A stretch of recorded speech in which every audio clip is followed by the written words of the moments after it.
خبر شامل کرتے ہیں شورکوٹ سے ہمارے سی1 نیوز کے نمائندہ محمد زاہد سروہی سے۔ پنجاب بھر کی طرح شورکوٹ میں بھی عوامی خدمت سروسز کا انعقاد۔ شورکوٹ میں بھی لینڈ ریکارڈ آفس میں کھلی ریونیو عوامی خدمت سروسز کا انعقاد کیا گیا، جس میں سائلین کی بڑی تعداد میں موجود تھی۔ اس موقع پر اسسٹنٹ کمشنر شورکوٹ فضل عباس نے شہریوں کے مسائل سنے اور موقع پر محکمہ ریونیو اور لینڈ ریکارڈ آفس کے عملے کو درخواستوں پر حل کے لیے فوری احکامات جاری کیے۔ اس موقع پر اسسٹنٹ کمشنر فضل عباس کا کہنا تھا کہ کھلی کچہری کا مقصد ایک چھت تلے عوامی مسائل کا حل ممکن کرنا ہے۔ انہوں نے کہا کہ سائلین کے درخواستوں کی مانیٹرنگ کا عمل اپلیکیشن کی مدد سے کیا جائے گا۔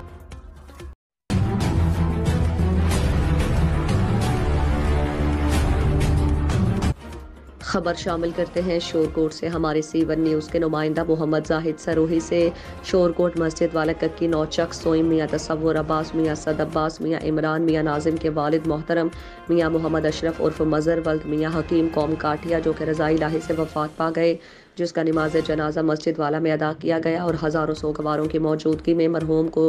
شاہ الدین قبرستان میں مرحوم کی والدہ اور بیٹے تصدق کے پہلو میں سپرد خاک کر دیا گیا، جبکہ جنازے میں علاقے سے ہزاروں معزز افراد نے شرکت کی اور علاقے کی نامزد سیاسی سماجی شخصیت میاں قمر حیات کاٹیا، سابقہ M P A general councillor Mian Sajjad حسین کاٹیا، ماہر رمضان گگڑانہ، میاں افضل، میاں اکمل چودھری، عابد چدر، چودھری عارف چدر، چودھری علی حسن، چودھری صادق، استاد بنارس چدر، چودھری عبدالستار فوجی، اقبال کاٹیا، محمد ریاض چدر کے علاوہ کثیر تعداد میں لوگوں نے جنازے میں شرکت کی اور مرحوم کے لیے دعائیں مغفرت کی، جبکہ مرحوم کے اصالِ ثواب کے لیے مورخہ 9/4/2022 بروز اتوار 9 روزے کو باوقت افطاری ختم شریف کا اہتمام کیا گیا۔ مرحوم کے لواحقین کی ختم شریف میں شرکت اور مرحوم کے لیے 1 دفعہ الحمد شریف، 3 دفعہ کل شریف پڑھ کر مرحوم کی روح کو ثواب ارسال کرنے کی استدعا۔